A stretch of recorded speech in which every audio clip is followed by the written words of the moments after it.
বাচ্চারা দেখো, এখানে সবুজ পাওয়ার রেঞ্জার গাড়ির উপরে কাকে যেন খুঁজছে। আমাদের এক বন্ধু হারিয়ে গেছে, ব্ল্যাক স্পাইডারম্যান, তাকে আমরা খুঁজে বেড়াচ্ছি। ওহো, দেখো এই ক্ষুধার্ত সিংহটি আমাদের ব্ল্যাক স্পাইডারম্যানের গায়ের উপর উঠে গেছে খাওয়ার জন্য। চলো, একে বাঁচাতে হবে। চলো আমরা এখন ট্রাক থেকে নেমে যাই। আসছি আমি বন্ধু তোমাকে বাঁচাতে। এই ক্ষুধার্ত সিংহের হাত থেকে তোমাকে আজকে বাঁচাতেই হবে।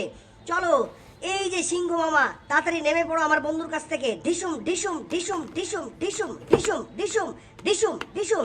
আমি চলে এসেছি বন্ধু, তোমাকে আর কেউ মারতে পারবে না। চলো আমরা একসাথে করে ট্রাকে চলে যাই। আসো, তাড়াতাড়ি চলে আসো। এই সিংহটি উঠার আগেই আমরা এখান থেকে পালিয়ে যাই। চলো। হ্যাঁ বন্ধু, আমি আসছি, একটু থামো, একটু দাঁড়াও, আমিও ট্রাকের উপরে উঠছি। চলো আমরা এখান থেকে চলে যাই। কি বাঁচায় না বাঁচলাম, মৃত্যুর হাত থেকে বেঁচে গেলাম বন্ধু। চলো আমরা এখান থেকে পালিয়ে যাই।